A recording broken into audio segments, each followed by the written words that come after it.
Many Muslims feel that your conclusions, your historical conclusions of who Jesus Christ is more commensurate with the Muslim idea than it is with the Christian one. I wouldn't say that they line up well with the Muslim view. I really do think Jesus was crucified and that he really was dead and buried. I mean, how dumb can you be? Do you really think Ehrman's going to go, wow, you're saying your book, blah, blah, blah, blah, blah. I guess I'll convert to Islam. How do I do it? How do I do that, by the way? Oh, no problem, brother. You just recite this. Oh, okay. La ilaha illallah. I really do think Jesus was crucified and that he really was dead and buried. How much can we be sure about the crucifixion of Jesus and whether he was indeed crucified? Right. I know in Islam, the teaching is that he was not actually crucified. I think on a historical basis, Jesus was absolutely crucified. I think that there is, as a historian, there's almost no doubt about that. Now, the Islamic perspective, that's where I bring my stuff in. Now, the Islamic perspective, as you know, is somebody was crucified on that day, but Jesus was not crucified. The Quran is very firm on this. Jesus was definitely not crucified, but somebody was made to appear like him, and Jesus was raised to heaven instead. I would like to ask you, from a historical perspective, from the perspective of a historian who deals with these matters, what is the evidence for and against this, and how credible is such a narrative? I would say there's no actual evidence for it. The one piece of evidence for it is a piece of evidence that no historian would accept. But I guess you would count it as evidence, apart from the Quran. So just bracketing the Quran itself. The Quran gets many of its stories. It doesn't tell that many stories about Jesus, but most of the stories about Jesus that it tells had earlier been found in the early Christian tradition. And this story about them crucifying someone else, apparently was found in a gospel that was known in the 2nd century, that was written by a Christian Gnostic, a Gnostic, like a Christian heretic named Basilides. What Basilides said was that what happened was Jesus was going to be crucified, and Simon of Cyrene was carrying his cross for him. This figure, Simon of Cyrene, is found in the New Testament. In Matthew, Mark, and Luke, it says that Simon carried his cross. And so, according to Basilides, what happened is when they got to the place of crucifixion, Jesus pulled a miracle, and he made Simon look just like him, and he took on the appearance of Simon.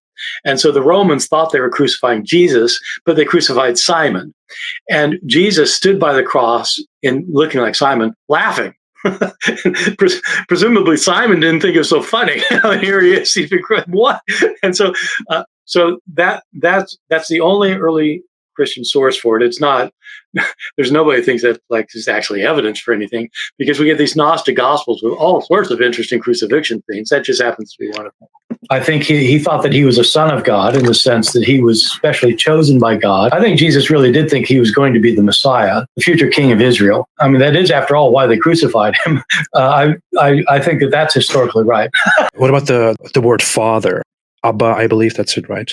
Is that something that is historically verifiable, that was used by him? Well, it's likely that he used it. So father is a different word. Abba is more like, Abba means father, but it's more like a term of endearment, more like daddy or something like that.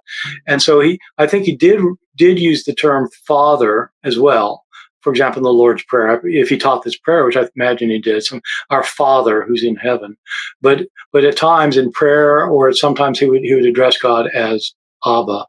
And since that's not a common usage at the time in Judaism, it looks like it's something that he did, and it's used to express his kind of close relationship with God as the Son of God. I think that all of these gospel authors, I think all of them think that in some sense Jesus is God. I think that these earliest Christians, though, right after his death, believed that God had raised him from the dead and taken him up to heaven. And in the ancient views, whether it's Greek or Roman or Christian or Jewish, these ancient views, if somebody's taken up to heaven, they're living with God. They are made immortal, so they don't die again, unlike everyone else who dies again. An immortal is just another name for gods in ancient Greek. Jesus was made immortal, and I think that according to his followers, and so they started worshiping him. They didn't worship him as the one only God, but he was a being who deserved worship, and so they considered him to be the Lord whom they worshipped. And I think that happened early on. But they understood that during his life he was a human. Mm-hmm.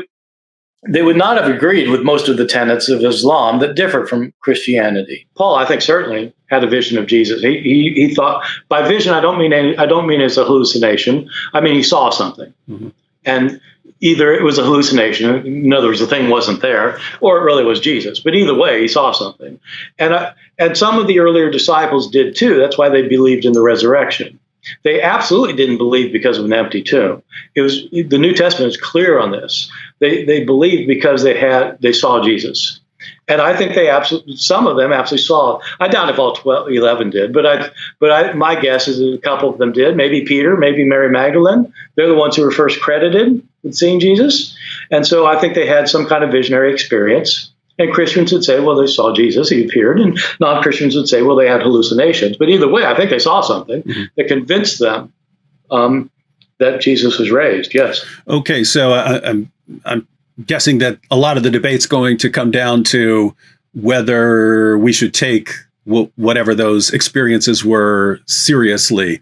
I take them deadly seriously. Oh, okay. I think they saw something. What about James? So you just go with the Gospels. Doesn't look like James had much confidence in his brother during that time, but later becomes an apostle. Yeah. So what's your perspective there? I don't think we know.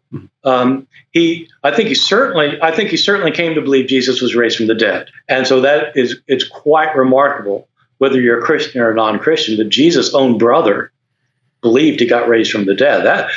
Just think about that for a second. Think about your own siblings for a while. Wow, really?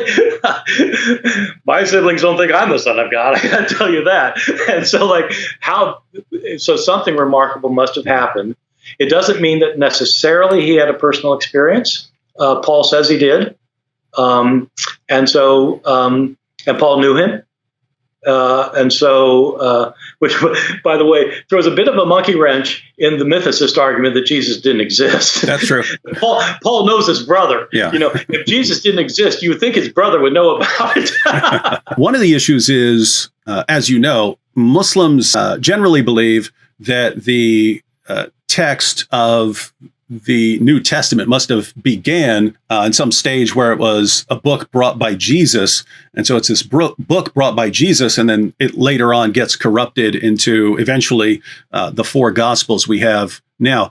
But Muslims here, well, Bart Ehrman talks about all these textual variants, hundreds of thousands of textual variants in the Gospels, and they think, just because I talk to them all the time, but they really think that there are all these different versions of the Gospels that say all these kinds of different things with different doctrines, and that somewhere in there there's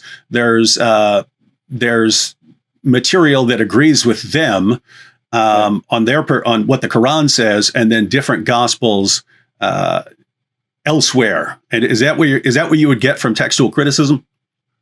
No, I tell you, it's not just Muslims, of course. The conservative evangelicals accuse me of say that I say things I just don't say. I just don't know if people can't read anymore or what. But, when I talk about all these differences in the manuscripts, it's not a debated point. There are hundreds of thousands of differences. But I also say that most of them are completely immaterial and insignificant. Most of them are misspelled words. It's like there are not variants in the New Testament that say Jesus didn't die, or that Jesus made clay pigeons, or that somebody else got crucified instead of Jesus. No, that's not what I'm talking about. And so they read into what I say, what I don't say, and it's very frustrating. The goal seems to be, let's interview some guys who don't know a lot about Islam, so we can say whatever we want, and we can use them help them be our kind of megaphone to reach their fans with all this stuff about Islam, and they're not going to know enough to correct it.